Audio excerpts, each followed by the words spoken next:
Hello guys, ये देखो आपण आलेलो आहोत शेताला सीताफळ खायला।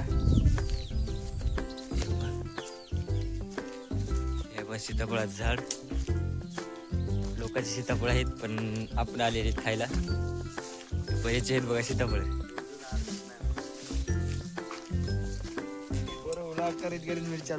हे बघ मित्रांनो, आपण जातो आपल्या शेताकडे। आता आपल्या शेताकडे निघालेले आहेत आपण। ही आपली गाडी, हा ज्ञानेश्वर डुकरे माझ्यासोबत येणार आहे।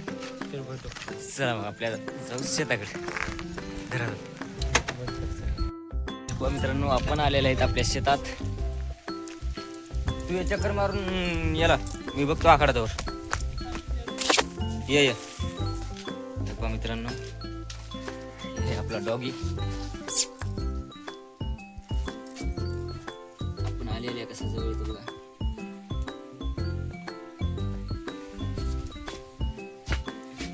हे बघा, हे आहे आपला आखाडा। हे आपली म्हशी, हे आहे गावरान। दोन म्हशी आहेत बघा।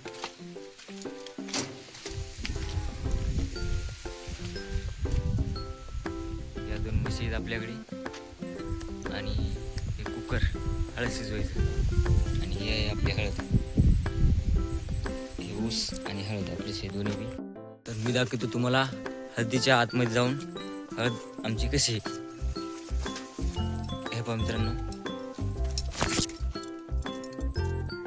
हे पहा, हे मागच आलेला आहे। याला आपल्या शिवकर म्हणचले। जसं शेताकडे आलं की बस त्याला फक्त कळलं पाहिजे की आपला मालक आपल्या शेती आलेला आहे। तो सर्व कामं सोडून म्हणजे तिकडे जायचं, कुठंच जाणार नाही, डायरेक्ट आपल्या मागेच येणार।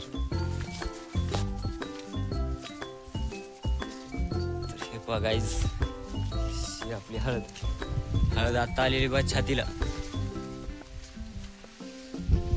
याची काही सोय नाही, काही नाही, तरी बी एक नंबर झालेली हळद। आणि इकडे आपला ऊस आणि तो आहे आंबा बराच मोठा आहे आपला। हे पहा, चला आखड्यावर चारा टाकायला लागून म्हशीला। आता चारा टाकायचा आहे। आता आपलं इकडं काम झालेलं आहे। आता चारा टाकून निवांत बसायचं, बाकी काहीच काम नाही आपल्याला। तर हे पण मित्रांनो, आपण आलेलो आहेत हळदीच्या बाहेर। आता आलो आखाड्यावर। तर तुम्हाला दाखवतो वरून नजारा, कुकरच्या वर जाऊन। आमच्या वरून नजारा थोडा चांगला दिसेल।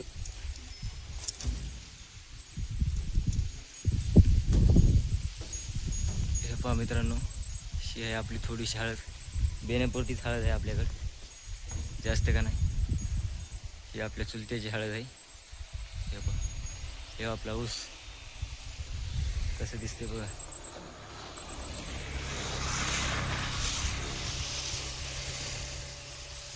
आज थोडं ढगाळ वातावरण आहे, त्याच्यामुळे व्हिडिओ काढायला जमत आहे। तर धन्यवाद मित्रांनो। जर तुम्हाला आवडला असेल व्हिडिओ तर सबस्क्राईब करा आणि आपल्याला सपोर्ट करा। धन्यवाद।